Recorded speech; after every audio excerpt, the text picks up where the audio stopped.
We were trained to survive, but no one taught us how to age. For the first time in human history, the top of the population pyramid has flipped. There are now more gray hairs than cradles in the world.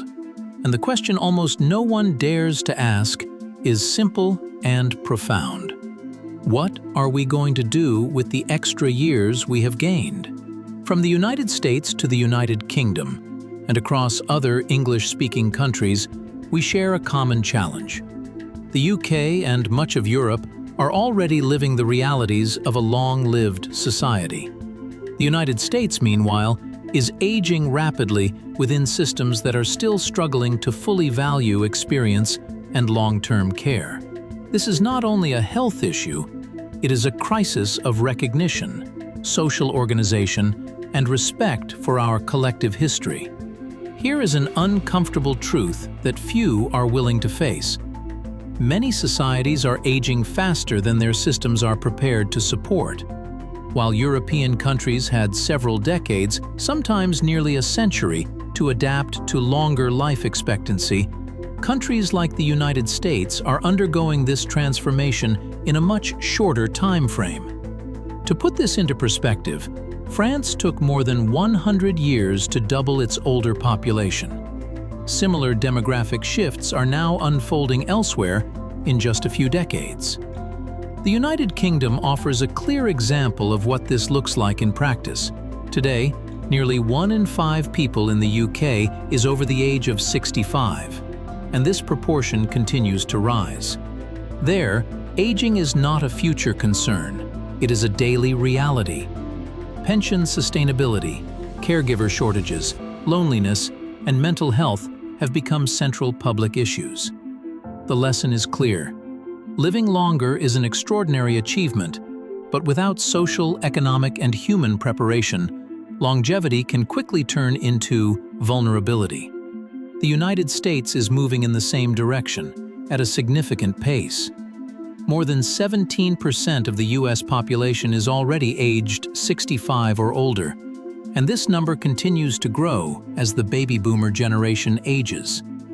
At the same time, deep inequalities persist, and many systems remain fragmented. The future we once imagined as distant is already here. And the unavoidable question remains: are we truly prepared? At this point, it is important to clarify a common confusion in public discourse. For decades, conversations focused on population explosion and population control, as if overpopulation were still the world's primary challenge. But the reality has changed. Today, the central issue is not too many people, but population aging, declining birth rates, and the inability of social systems to adapt to this new demographic reality. The problem is not how many people exist, but how we organize care, work, consumption, and community life in societies that are living longer than ever before. For those working in the field and analyzing the data, the picture resembles a true, perfect storm. The first major challenge is the crisis of care and functional health. The core issue is no longer simply chronic disease, but the progressive loss of autonomy. After the age of 80, dependency in basic daily activities increases sharply.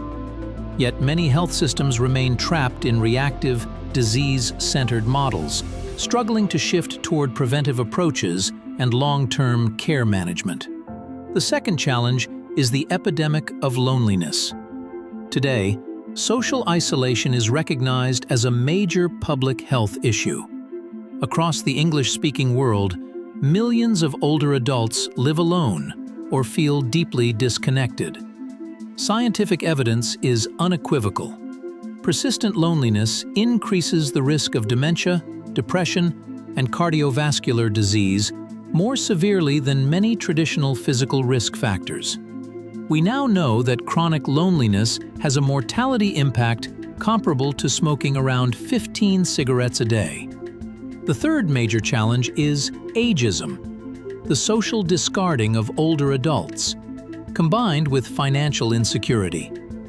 Age-based discrimination continues to push experienced, capable people out of the workforce and social life, as if accumulated knowledge had lost its value over time. Meanwhile, economic insecurity turns access to quality care and information into a privilege, when it should be a basic right. Those working on the front lines understand this well.